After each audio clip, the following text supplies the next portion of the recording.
Halo, apa kabar? Kembali lagi bersama saya, Gusti Putu Adi Swardika Putra di mata kuliah menggambar teknik.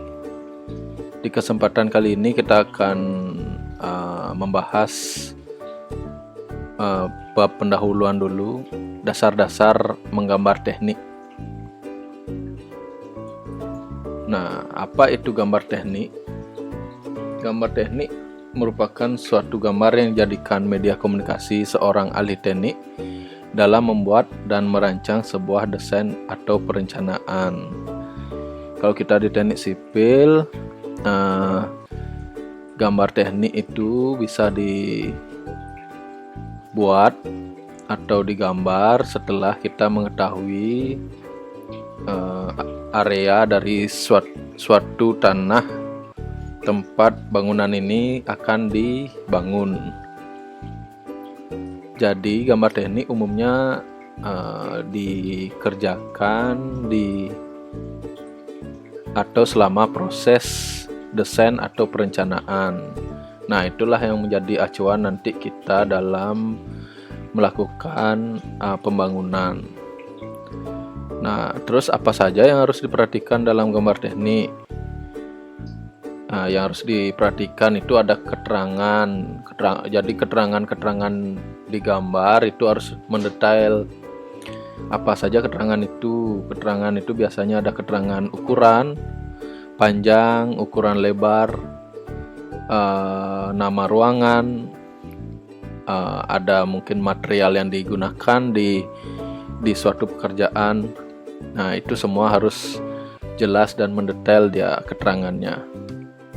Nah, kalau keterangannya sudah mendetail, pastinya gambar itu akan mudah kita pahami, mudah kita baca. Jika sudah mudah dipahami dan dibaca, tentunya gambar teknik yang ada itu akan dapat menjelaskan secara rinci apa saja yang akan dikerjakan dalam sebuah proses konstruksi, sehingga kesalahan-kesalahan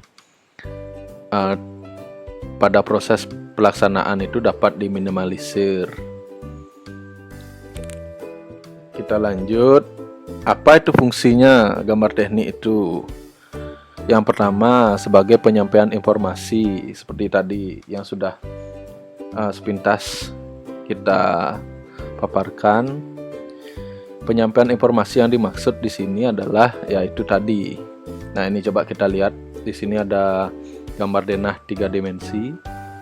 Kalau kita lihat di sini, ini namanya denahnya buta karena dia cuma menunjukkan atau memperlihatkan visual dari ruangan-ruangan yang ada di satu bangunan ini. Jadi penyampaian informasinya ya sebatas visual saja. Ini kalau kita lihat di sini ada gambar kasurnya, berarti di sini adalah ruang tidur. Nah, itulah yang disebut penyampaian informasi. Kalau lebih detail lagi, seperti yang saya katakan tadi, nanti di satu gambar itu ada ukuran, ada nama ruangan, mungkin ada beda tingginya kelihatan di sana, elevasinya. Nah, itulah yang dimaksud penyampaian informasi. Yang kedua, sebagai sarana penyimpanan dan penggunaan. Yang dimaksud di sini adalah mungkin kalau kita bicara gambar yang lebih kompleks, mungkin gambar bangunan hotel. Di sana fungsinya sebagai penyimpanan ini, yaitu nanti maksudnya setelah bangunan jadi, gambar itu tetap disimpan dia. Itu gunanya sebagai nanti kalau misalnya di pekerjaan kelistrikan ada instalasi lampu mungkin yang bermasalah, nah dari sanalah bisa kita lihat jalur instalasi itu. Dan juga di sana kita bisa melihat letak-letak kamar yang terdapat di gambar hotel tersebut. di sana fungsi atau sebagai sarana penyimpanan dan penggunaan. Jadi penyimpanan dan penggunaan itu dimaksudkan sebagai untuk selama proses pemeliharaan dan setelah nanti misalnya selama operasional bangunan tersebut, bisa juga sebagai acuan untuk pengembangan dari bangunan tersebut.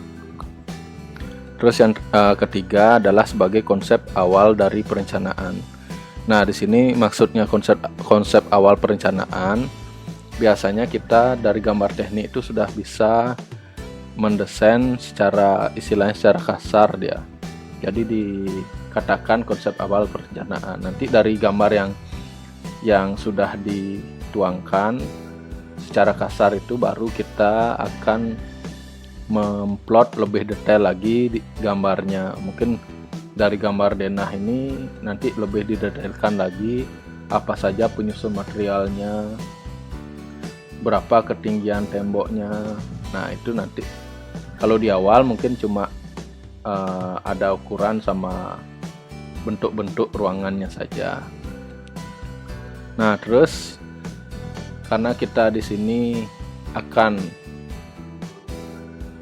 mempelajari gambar teknik itu, kalau di teknik sipil kita nanti mengenal ada namanya gambar rencana. Nah, di gambar rencana itu atau gambar desain nanti umumnya ada denah bangunan, ada tampak bangunan, ada potongan bangunan, dan ada gambar-gambar detail. Nah, di sini kalau kita lihat di sebelah kiri layar ini, nah ini namanya tampak bangunan. Cuma ini dalam bentuk 3D atau perspektifnya. Nah, coba di slide selanjutnya kita akan lihat. Nah, ini yang kita sebut gambar denah dan potongan. Nah, kalau kita lihat di sini ada dua potongan. Ada potongan memanjang, ada potongan melintang. Di potongan memanjang ini potongan AA. Kita bisa lihat di sini gambar ini denah, ini potongan AA-nya, ini potongan BB. Ini disebut gambar proyeksi. Jadi kita misalnya kita potong di garis BB. Kita anggap kita ini berdirinya di area sini.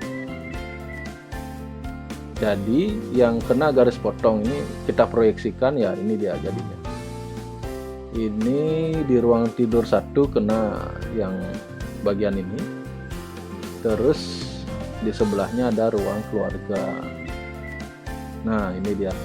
Kalau kita proyeksikan, di sini muncul nanti keterangan gambar ini, karena gambarnya kecil mungkin kurang jelas. Nanti di pertemuan selanjutnya kita akan bahas lebih detail dari pekerjaan fondasi, lantai, ada pekerjaan dinding, ada pekerjaan kusen, nanti ada pekerjaan plafon, dan ada pekerjaan atap. Nanti kita jelaskan lebih mendetail, karena nanti tugas kalian di mata kuliah ini ya membuat gambar seperti ini. Nah, ini yang sebagai contoh, ini mungkin gambar sederhana saja dulu. Jadi gambarnya ada 2 kamar, ada dapur, ada ruang keluarga di sini, sama ada carport, ada garasi. Nah, kalau proyeksinya untuk potongan memanjangnya, potongan AA, bisa kita lihat di sini. Nah, kita geser sini. Nah, ini udah saya rotate gambarnya untuk supaya lebih jelas kalian melihat. Sama seperti tadi, kalau dia dipotong di areal ini, kita anggap kita berdiri di sini. Jadi yang kena potong itu ada halaman, ini halaman, ini enggak sampai depan dia gambarnya. Nah, di sini ada teras, terus di sini ada ruang keluarga. Nah, di sini ada halaman di belakang yang kena juga. Ini ada tembok pagar belakang. Tuh, kalau kita kenal di Bali, tembok penyingkirnya. Sama juga kalau di potongan lebih banyak keterangan, lebih bagus, lebih mendetail seperti tadi yang kita bilang penyampaian informasi itu. Seperti ini mungkin bisa dibaca ya. Nah, di sini lebih jelas atapnya pakai genteng, ini ada hubungan. Nanti saya jelaskan dah satu-satu lagi lebih detail. Nah, ini ada cup, dia pakai baja ringan. Nanti inilah yang kalian gambar modelnya. Tapi kalau ini kan kita lihat ini gambarnya bisa pakai AutoCAD sekarang. Cuma karena kalian ini gambar teknik, kalian harus gambar nanti manual, istilahnya pakai tangan, masih digambar manual dia. Untuk latihan sih biar kalian lebih luas nantinya kalau ada terjun ke lapangan, diharuskan untuk buat skate ya, supaya enggak kaku tangannya. Nah, di sini yuk kita lanjut. Nah, ini yang tadi bedanya di sini kita melihat tampak bangunan. Nah, terus kalau ditampak sama juga proyeksinya. Kalau tadi kita potong di sini sama di sini. Kalau sekarang kita anggapnya berdiri ya di depan sini. Jadi tampak depannya ini dia. Ini ada jendela, ada 3 jendela. Ini proyeksinya di sini, ini pintu ruang tamu. Ini juga ada jendela. Nah, jadi semua diproyeksikan. Nah, terus di sini juga ada keterangan. Ini ada dinding finish cat. Ada pasangan batu candi dia di sini nanti. Nah, ada dinding ini finish cat juga, ada ikut celedu di sini nanti. Ukiran itu mungkin kalian pernah lihat yang ada di setiap pojokan atap itu. Kita sebutnya biasanya umumnya sih ikut celedu. Ada atap genteng. Nah, di sini ada murdenya. Sama juga ini proyeksinya kalau kita lihat ini namanya tampak samping. Nah, coba kita ini gambar yang sudah dirotate kita lihat. Nah, ini dia. Sama juga di tampak samping kita anggap berdiri di sini. Jadi pandangan kita ke arah sana. Jadi kalau diproyeksikan ya seperti ini jadinya. Sama di sini ada keterangan-keterangan yang hampir sama dengan yang ada di tampak depan. Nah, inilah yang nanti kalian gambar secara manual. Mungkin dari sekarang, mungkin kemarin juga sudah sempat saya berikan tugas kalian untuk latihan menggambar tampak rumah kalian dan membuat skate denah. Nah, inilah gunanya nanti skate denah kalian itu yang akan kalian plot untuk gambar sebagai tugas gambar rencana. Nanti di pertemuan selanjutnya saya akan lebih mendetail. Mungkin kita bagi perbagian dari pekerjaan pondasi, nanti secara detail saya jelaskan. Ada pekerjaan lantai, ada pekerjaan dinding, ada pekerjaan kusen, ada pekerjaan plafon, ada pekerjaan atap. Nanti masing-masing secara detail saya sampaikan ke kalian. Di samping itu nanti kita juga akan pelajari skala untuk menggambar. Kalau ini umumnya dengan ukuran 15 meter kali 7 meter. Ini bisa diplot di skala 1:100. Ya, nanti untuk skala kita bisa lebih detail di pertemuan selanjutnya supaya bisa juga kalian punya gambaran untuk mengerjakan tugas besar nanti. Kita nanti mulainya dari penjelasan tugas besar saja supaya nanti di awal kalian juga udah punya gambaran sedikit demi sedikit untuk memulai membuat tugas besar kalian. Karena kalian gambar manual ya mungkin agak rumit buatnya, tapi itu berguna nanti untuk kalian setelah terjun ke lapangan. Mungkin di pendahuluan kali ini cuma segitu yang saya sampaikan sebagai gambaran di awal, karena kemarin juga kalau kita pakai Zoom tidak semua bisa menerima dengan baik, makanya saya coba buatkan video seperti ini. Nanti juga selanjutnya akan tetap saya buat video, saya share linknya ke kalian, kalian bisa tonton. Nanti diskusinya kita lakukan di lewat grup WA atau nanti ketemu lewat Zoom 2 minggu sekali, kan bisa juga kita gini komunikasinya. Nah, mungkin di kesempatan kali ini kita cukupkan dulu. Terima kasih atas perhatiannya, semoga kalian tonton video sampai habis, dan sampai jumpa nanti di pembahasan selanjutnya.